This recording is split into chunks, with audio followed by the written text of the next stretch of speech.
Boa noite, Paulo Moura, cientista político, 4 de novembro de 2022. Pessoal, se você não assistiu o vídeo de ontem, não sabe que eu estou em viagem a trabalho, vou ficar alguns dias enfurnado, estudando textos liberais e conservadores e debatendo com outras pessoas, me qualificando inclusive para melhorar as minhas análises aqui no canal. Estarei impossibilitado de gravar vídeos inéditos. Então, para não deixar o canal sem vídeos e você sem uma reflexão analítica, eu selecionei 3 vídeos antigos aqui do canal, um de 2020, 2 de 2021, nos quais eu faço reflexões que eu julgo apropriadas para esse momento da conjuntura brasileira. O vídeo de ontem foi um vídeo sobre intervenção militar, o vídeo de hoje é uma reflexão sobre a complexidade, a operacionalidade do recurso ao artigo 142 da Constituição. Acho apropriado refletir sobre isso porque as pessoas estão nas ruas reivindicando intervenção militar, pedindo o uso do artigo 142.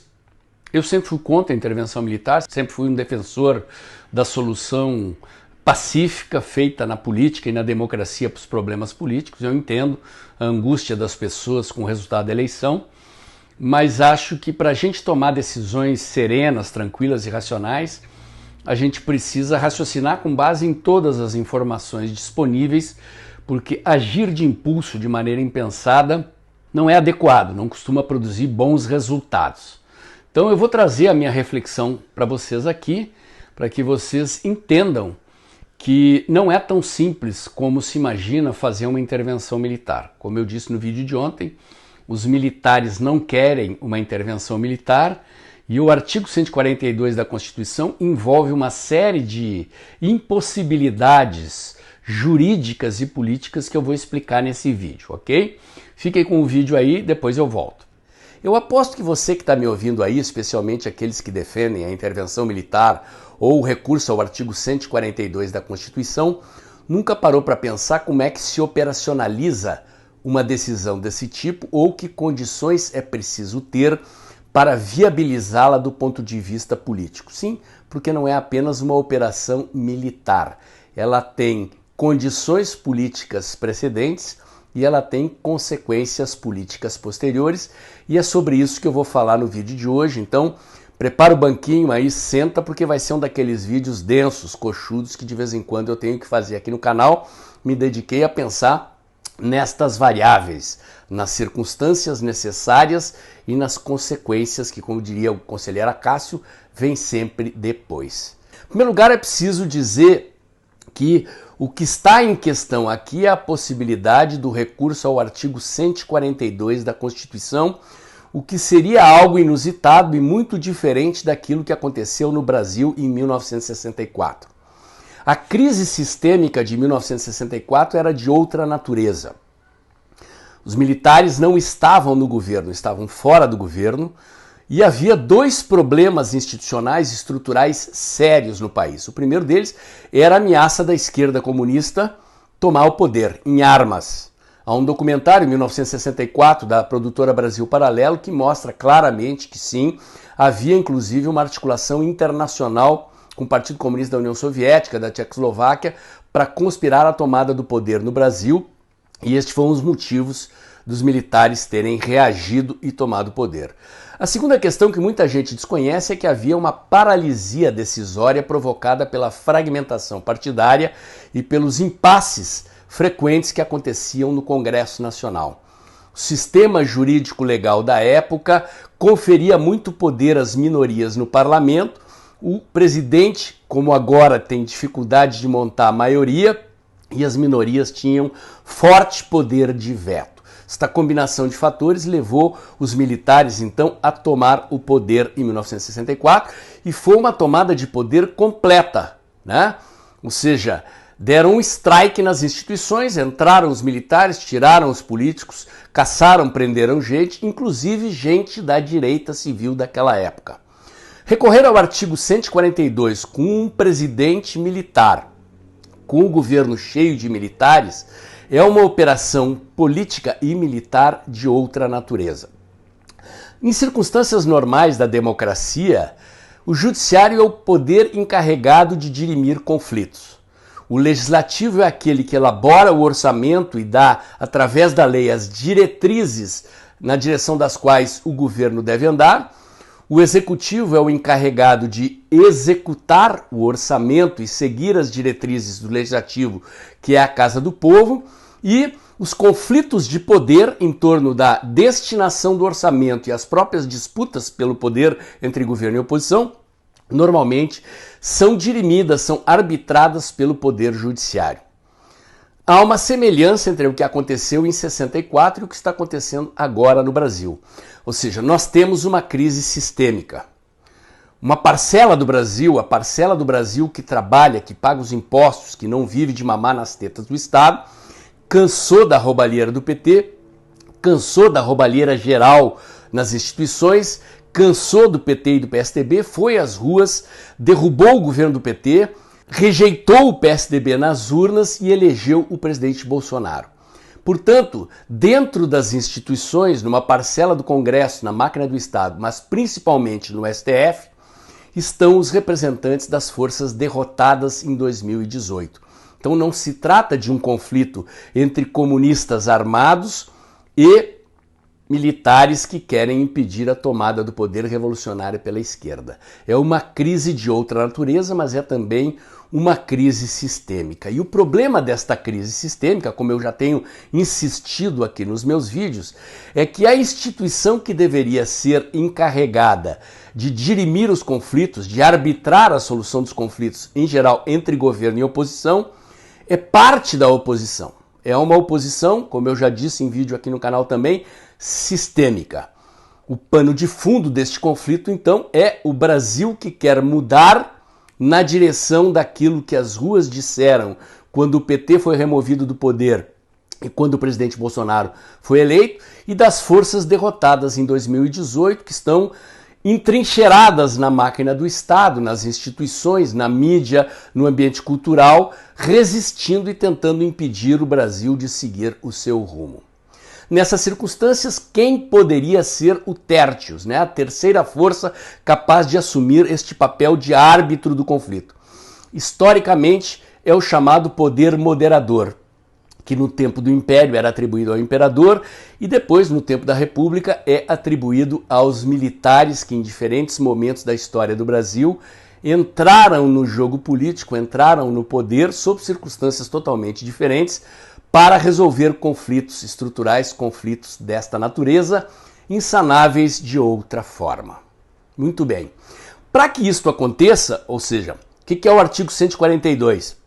O governo vai recorrer ao parecer do jurista Ives Gandra da Silva Martins, que diz que, com base no artigo 142 da Constituição, o governo, suportado pelas Forças Armadas, pode interferir no STF, tirar juízes de lá, substituí-los por outros, já que esses juízes estão desobedecendo a Constituição e impedindo o governo de governar. É simples esse negócio? Não. Mesmo para isso é preciso ter condições políticas, é preciso ter base social. Quais são as bases sociais do governo do presidente Bolsonaro? Primeiro, as ruas, aqueles a quem eu chamo de conservadores politizados. O que o governo entregou até agora para esses movimentos que têm dado sustentação sistemática, forte, um apoio incondicional ao presidente Bolsonaro? Praticamente nada. Não por culpa do presidente Bolsonaro, mas que as pautas dos conservadores foram barradas sistematicamente ou pelo STF ou pelo Congresso Nacional, principalmente quando ele estava sob o comando de Rodrigo Maia. A coisa melhorou com a substituição do Rodrigo Maia por aliados do presidente na Câmara e no Senado. Aliados até ali, o senador Rodrigo Pacheco é um ambíguo, tem uma posição questionável do ponto de vista de dar o retorno pelo apoio que recebeu do presidente Bolsonaro, mas a agenda que deslanchou com o Centrão é a agenda das reformas econômicas liberais. Não é a agenda dos conservadores, e acabamos de ter uma derrota com sabor de vitória, digamos assim, num ponto crucial da pauta dos conservadores no Congresso Nacional há poucos dias atrás. O presidente fez maioria, mas não fez maioria absoluta para reforma constitucional. Isto é um indicador de base política e base social que é preciso levar em consideração. O presidente continua com o apoio das ruas, mas como é que fica no Congresso Nacional? Como é que o Congresso Nacional reagiria a uma atitude dessas, a uma decisão dessas tomada pelo presidente Bolsonaro com respaldo das Forças Armadas? Os militares, que é outra força de apoio, é um dos pilares de sustentação do governo. Do ponto de vista econômico, os militares foram beneficiados, receberam aumentos na reforma da Previdência e há uma previsão orçamentária de um poupudo aumento novamente no orçamento de 2022. Reposição de perdas dos governos Fernando Henrique e Lula, mas enfim, aumentos reais de salário consideráveis, principalmente mais para os oficiais do que os praças. Curiosamente, o presidente tem mais apoio entre os praças e o baixo oficialato do que no alto oficialato, que recebeu os aumentos salariais mais significativos. O presidente também tem dado andamento a aumentos do orçamento de defesa e a modernização das Forças Armadas, que sempre foi uma reivindicação. No entanto, é preciso lembrar que faz pouco tempo o presidente precisou substituir os comandantes das Forças Armadas. Por quê? Porque os comandantes anteriores, o ministro da Defesa e os três chefes, não davam suporte, no entendimento do presidente Bolsonaro, nos conflitos que o presidente estava enfrentando com o sistema, ou seja, não davam aval político para o presidente seguir tentando implementar a agenda em nome da qual ele se elegeu. O presidente trocou os comandantes. As Forças Armadas são movidas por disciplina e hierarquia. A informação que eu tenho é que o general Braga Neto e os três comandantes das Forças Armadas são leais ao presidente, foram escolhidos exatamente por causa dessa lealdade.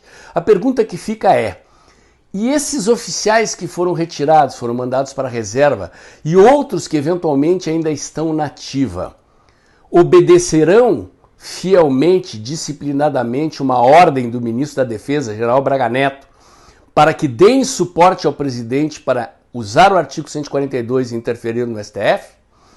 Eu não sei, certamente os militares sabem, os oficiais no comando sabem. Militares não tomam atitudes improviso, não tomam atitudes impensadas. Ao contrário da maioria daqueles que estão me ouvindo aqui, que eu acho que nunca pararam para pensar sobre o que eu estou falando aqui, os militares, se tem esta possibilidade na sua equação política e estratégica, certamente já pensaram, já planejaram ou estão pensando, estão planejando o que fazer caso isso aconteça. Mesmo assim, sempre há variáveis que escapam do controle. E os policiais? Os policiais do país inteiro são outro elemento de sustentação do governo do presidente Bolsonaro. No entanto, exceto a Polícia Federal, que tem sido reequipada, que tem recebido bons aumentos de salário, ela tem uma ala CUT, uma ala PT também. Basta ver que o Alexandre de Moraes consegue suporte para as operações que faz, comandando policiais da Polícia Federal nas operações de caça aos conservadores que ele está patrocinando. As polícias estaduais e municipais estão fora do escopo e do alcance do governo federal, do ponto de vista de aumentos salariais, mas eventualmente poderiam ser beneficiadas por políticas públicas complementares de apoio do governo federal, que ainda não aconteceram. Depois disso, quem mais? Os caminhoneiros. São uma forte base de apoio do presidente Bolsonaro, tiveram uma participação expressiva, importante na derrubada do governo do PT, naquela greve que foi, digamos, fundamental para o desfecho da eleição do presidente Bolsonaro, mas o presidente Bolsonaro enfrenta problemas com os caminhoneiros, embora eles sejam fiéis, leais, toda hora tem ruído de greve de caminhoneiro, porque o presidente não controla três variáveis: o valor do dólar no mercado internacional, o preço das commodities, sendo que o petróleo tem um preço regulado no mercado internacional, e o ICMS dos governadores incidindo sobre o preço dos combustíveis. Então, o presidente está se esforçando, está tentando, toma medidas para tentar reduzir o preço dos combustíveis dentro das leis de mercado, sem interferir na Petrobras, sem mandar baixar os preços ou criar subsídios como fez a Dilma Rousseff, mas não é uma equação solucionada. É uma equação em vias de ser solucionada, essa relação do presidente com os caminhoneiros. O agronegócio sim, tem sido fortemente beneficiado pelas políticas do governo federal. A desvalorização do real ajuda as exportações e o governo está fazendo uma enorme revolução na infraestrutura do país. Isto afeta estradas, afeta portos, afeta ferrovias, afeta aeroportos, enfim, afeta uma logística que beneficia significativamente o agronegócio na redução de custos, na questão da velocidade do transporte, da agilidade do deslocamento das commodities agrícolas pelo território nacional, na chegada a portos e escoamentos para o mercado internacional. A base do presidente no agronegócio é forte e temos visto nas mobilizações que o presidente promove sempre um apoio do agronegócio. Está organizando novamente para o dia 17, teve uma grande manifestação em Brasília que foi fortemente organizada pelo agronegócio. E finalmente os pobres. Para os pobres, recém agora o presidente começa a esboçar uma política pública permanente e diferenciada daquilo que existia. O presidente Bolsonaro deu um auxílio emergencial. Em função do impacto deste auxílio emergencial nas contas públicas, veio a inflação, sim, antecipar dinheiro no mercado para botar no bolso das pessoas tem custo, gente. E o custo chegou na forma da inflação, o que afeta o bolso das pessoas, o humor da opinião pública.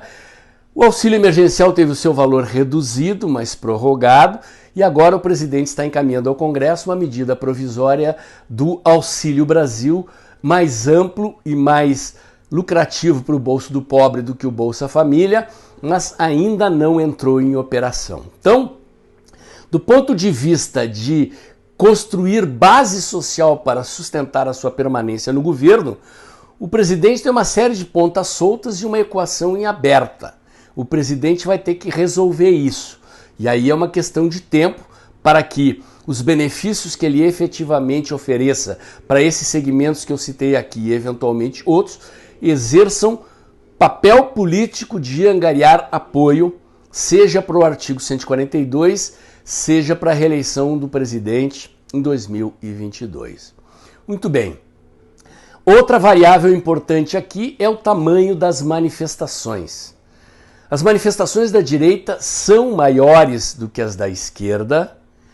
Tem acontecido com relativa frequência. As manifestações da esquerda, como eu já analisei aqui, elas são decrescentes, estão perdendo tração, como seus próprios organizadores definem. Então, o momento nas ruas é da direita, a esquerda vem convocando manifestações para o dia 7, mas tudo indica que a direita vem de novo com mais força. Embora as manifestações da direita sejam manifestações com famílias, com idosos, com crianças, ou seja, com o povo, do meu ponto de vista, elas atingiram um certo patamar que é menor ainda do que aquele patamar das manifestações de 2015 e 2016 que levaram à queda de Dilma Rousseff. Então, é preciso aumentar a participação popular. O presidente está fazendo um movimento decisivo agora para acuar a esquerda nas ruas no dia 7 de setembro. Possivelmente ele mesmo vai a São Paulo, talvez participe em Brasília também das manifestações, como forma de ampliar a presença de manifestantes nas ruas e ampliar a sua demonstração de força neste conflito institucional com os inimigos da mudança. Muito bem, gente. Então, lá no começo do vídeo eu falei da reação do Congresso, né? A oposição de esquerda, propriamente dita, ela é minoritária. Tanto que quem está fazendo oposição ao governo do presidente Bolsonaro é a imprensa, que certamente vai bater no governo, e o STF, né? A oposição de esquerda ela é coadjuvante. Tem uma incógnita aqui sobre uma parcela do Centrão. Como é que vai se comportar essa parcela da oposição ligada ao PSDB, ligada ao Ciro Gomes, ligada ao Moro, ligada a essas outras forças, né? Mas esta última batalha no Congresso, em que o presidente obteve maioria, mas não obteve maioria de 3/5, é um indicador de uma correlação de forças que tem em aberto ainda saber até que ponto o presidente Bolsonaro contaria com sustentação no Congresso, principalmente do presidente do Senado, para aplicar o artigo 142, e é preciso ter uma segurança, uma concreta segurança de como virá o Congresso Nacional diante desta situação para avançar uma decisão dessa natureza. Se houver reação do Congresso, o presidente fecha o Congresso, aí a coisa já ultrapassa os limites de uma intervenção exclusivamente para remover juízes que agem ao arrepio da lei no STF. É uma operação mais complicada, ganha outra dimensão, outra envergadura e requer outro tipo de solução.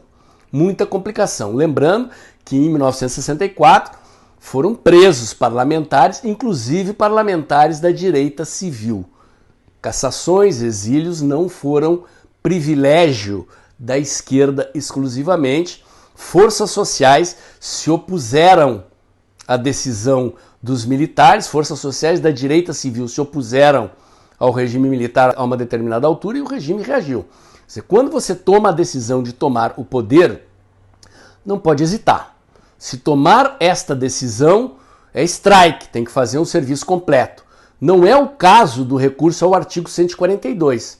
Mas será que há controle? Será que há apoio suficiente para, ao tomar essa decisão, ao tomar esta atitude, se houver reações mais adversas do que as esperadas, como terão que agir os militares? Como fica a situação do presidente Bolsonaro e do seu governo se a operação de intervenção no STF tiver que extrapolar essa dimensão e virar uma operação política e militar de maior envergadura? Finalmente, uma outra variável que nunca pode ser esquecida é a reação internacional. É preciso lembrar que a partir dos anos 80, principalmente, no conflito que os Estados Unidos tinham com a União Soviética, os americanos deliberaram por parar de apoiar os regimes ditatoriais no mundo a pretexto de combater o comunismo. Aqui na América Latina, principalmente, foram apoiados regimes militares, havia guerrilha, luta armada da esquerda praticamente por todo o continente. Em várias ex-colônias na África e na Ásia, houve conflito militar que tinha por trás a mão da União Soviética ou desses grupos políticos de esquerda, dissidentes dos partidos comunistas, que pegaram em armas na China, em Cuba, na Nicarágua, em vários outros lugares. E o governo americano, então, até os anos 70, início dos anos 80, apoiava regime militar e parou de apoiar. Passou a entender que era preciso responder ao comunismo com democracia. E há um certo consenso na comunidade internacional, não só no governo dos Estados Unidos, na comunidade europeia, nas democracias ocidentais, de que atitudes ao arrepio da Constituição são condenáveis. Por isso que o governo americano, mesmo sendo um governo de esquerda do Partido Democrata hoje, contesta, enfrenta o regime cubano, contesta, enfrenta o regime venezuelano, e no que diz respeito à questão dos direitos humanos e de disputas comerciais no terreno internacional, contesta o governo chinês e contesta o governo da Coreia do Norte. Então, uma atitude que, embora possa estar prevista no artigo 142 da Constituição, e possa ser, segundo a interpretação do jurista Ives Gandra da Silva Martins, um recurso adotado dentro da democracia, segundo prevê a Constituição, como isto será percebido internacionalmente? E se o governo, depois de tomar essa atitude, como eu acabei de dizer, tiver que agir sobre o Congresso Nacional, havendo reação adversa, reação negativa? Sabemos que a esquerda vai chiar, sabemos que a CNBB vai chiar, sabemos que a mídia vai chiar, são os setores que sempre chiam, mas há um setor do Congresso aí que é uma incógnita, precisa ser considerado, e conforme esse desdobramento, a percepção do que acontece internacionalmente é muito importante. Lembrando que a única exceção que aconteceu recentemente nesses processos de ruptura institucional no mundo foi no Egito, porque no Egito estava em jogo uma revolução muçulmana num país do norte da África, no calcanhar da Europa, e que é, de certa forma, um meio de campo entre Ocidente e Oriente, num contexto de Primavera Árabe e de avanço das repúblicas islâmicas numa estratégia geopolítica internacional. Então, o Ocidente tolerou a intervenção militar no Egito, pacificou, resolveu, acalmou, controlar os caras da Irmandade Muçulmana, mas o Brasil não é o Egito. O Brasil é hoje um dos principais produtores de alimentos do mundo, está crescendo e será o principal nas próximas décadas, graças à eficiência e à competitividade do agronegócio. O Brasil é, talvez, o maior repositório de riquezas naturais do mundo, de biodiversidade, de minérios, enfim, nós sabemos disso. E ele joga um peso decisivo na América Latina, num contexto em que todos os países fronteiriços, quase aqui, Argentina, Venezuela, Bolívia, Peru, estão caindo na mão da esquerda. Pode ser que a comunidade internacional, neste contexto de avanço da esquerda na América do Sul, dê suporte a uma atitude desse tipo do presidente Bolsonaro. Será? O que é importante saber é que, para tomar uma atitude dessa, não se pode desconhecer o papel da opinião pública internacional, da diplomacia, no avanço de uma decisão de crise institucional, ou de busca de solução para uma crise institucional dessa natureza, desta forma, recorrendo ao artigo do 142 e talvez tendo que tomar atitudes mais drásticas para conter as consequências e os desdobramentos dessa atitude. Finalmente, uma última interrogação.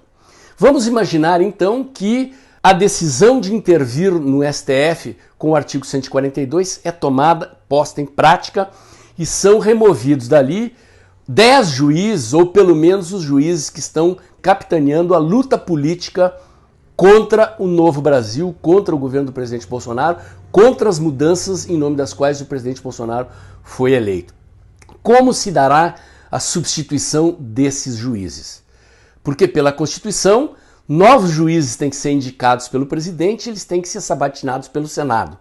Senado presidido pelo Rodrigo Pacheco, Senado que tem uma CPI que foi decidida pelo STF, portanto, Senado, casa legislativa na qual o governo tem mais dificuldades, menos alinhamento do que tem na Câmara dos Deputados. Então, é possível que ao tomar uma atitude dessa, o Congresso mude de atitude e fique mais alinhado do governo. Mas é possível que um segmento do Congresso que não apoia o governo ou que está ali no limbo passe para a oposição. E aí, o governo vai fazer como para aprovar os novos juízes? Porque a Constituição não prevê que o presidente indique diretamente sem o aval do Congresso. Mais um imbróglio, mais um pepino para ser resolvido. Como vocês podem ver, gente, o negócio é complicado e não é por nada que os militares não querem intervir. Tem todas essas variáveis aqui e tem o desgaste que os militares sofreram depois de 64. É preciso lembrar que o regime de 64 teve dois momentos. O momento do milagre brasileiro, do boom econômico, em que nós recebemos investimentos internacionais pesados aqui, em que os militares revolucionaram a infraestrutura do país como nunca se viu, em que o Brasil tinha crescimento do PIB a nível chinês e que a classe média estava com a boca nas orelhas, sorrindo com o crescimento econômico, e teve um segundo momento, que foi um momento estatista, né, um movimento de intervenção na economia, e um momento em que, assim como está acontecendo agora, com a inflação decorrente do endividamento e do descontrole das contas públicas que nós tivemos que fazer para sustentar os gastos da saúde pública, veio a inflação. Só que lá atrás veio uma hiperinflação, 80% ao mês, 2.000% ao ano, e a imagem dos militares ficou desgastada, a razão pela qual eles resolveram sair do poder. Democraticamente, lenta e gradualmente, devolveram o poder aos civis, e enquanto eles estavam no poder, a esquerda tomou conta das universidades, formou 3 gerações de profissionais e nos anos seguintes chegou ao poder. Primeiro com o PSDB, depois com o PT, e esta é a situação, este é o resultado decorrente da intervenção militar de 1964. É por isso que eu digo sempre que o caminho melhor, o caminho mais sólido, o caminho mais reversível é o caminho mais difícil. É o caminho de conquistar a maioria da opinião pública, de convencer a maioria das pessoas que o comunismo é uma coisa do demônio, que o comunismo é uma coisa ruim, que comunismo bem-sucedido é aquele que tem em Cuba, que tem na Venezuela. Não existe país rico comunista no mundo. Comunismo sempre redunda em miséria e pobreza, mas eles são muito bons de propaganda, são muito bons de luta ideológica. Então, eu sempre tenho, assim como a maioria da elite das Forças Armadas brasileiras, resistido à ideia de intervenção militar. Acho que é uma saída traumática, não acho que seja bom. Tentei mapear para vocês aqui o conjunto de problemas que envolve a tomada de uma atitude deste tipo. As consequências podem ser imprevisíveis, eu tentei mapear aqui um conjunto de variáveis, mas sempre há pontas soltas que aparecem e não estavam previstas. Se acontecer, vamos ver como é que as coisas ficam. Eu sou um analista posicionado, eu tenho lado. Eu fiz parte do movimento do impeachment da Dilma Rousseff, eu fiz parte do movimento que elegeu o presidente Bolsonaro, eu apoio e continuarei apoiando o presidente Bolsonaro, mas isso não significa que eu não fique tenso e preocupado com os desdobramentos e consequências de uma mudança estrutural na política brasileira acontecida desta forma. E se você não está preocupado, não está tenso, é porque talvez não esteja entendendo nada.